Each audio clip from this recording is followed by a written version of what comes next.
During this time, my mother was dating a football player named Reggie. So in an effort to score points with her, Reggie asked to hang out with me. Being a football player, he asked her, does he like football? She told him no, he likes movies. Well, as luck would have it, so did Reggie. And apparently, he saw every blaxploitation flick that came out. So late one Saturday afternoon, Reggie, who I had never met before, dropped by the apartment, picked me up, and took me to the movies. He took me to a part of town I had never been before. I had been to the big movie theater districts in Hollywood and Westwood, but this place was different. This theater row had huge cinemas on both sides of the street, which went down for about 8 blocks.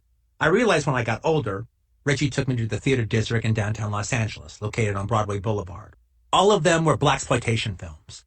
Films I had never seen. The new movie on Broadway, having opened just last Wednesday, was blaxploitation superstar Jim Brown's new motion picture, Black Gunn.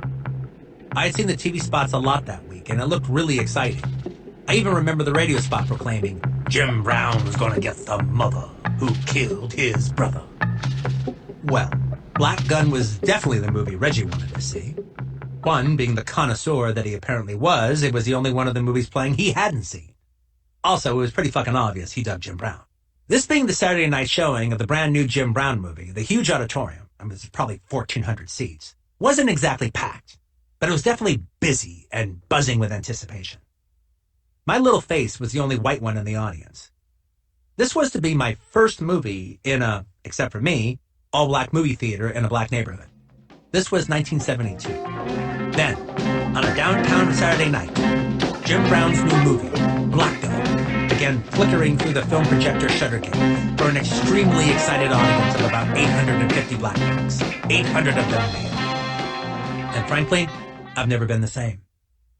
To one degree or another, I've spent my entire life since, both attending movies and making them, trying to recreate the experience of watching a brand new Jim Brown film on a Saturday night in a black cinema in 1972. There was no comparison.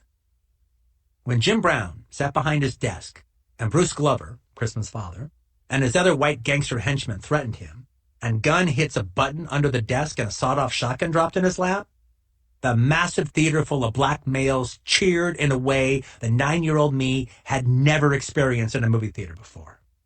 At the time, living with a single mother, it was probably the most masculine experience I'd ever been part of. And when the movie ended with a freeze frame of Jim Brown as Gunn, the guy behind Reggie and me proclaimed out loud, "Now that's a movie about a bad motherfucker." Sadly, after that night, I never saw Reggie again. And to this day, I have no idea what happened.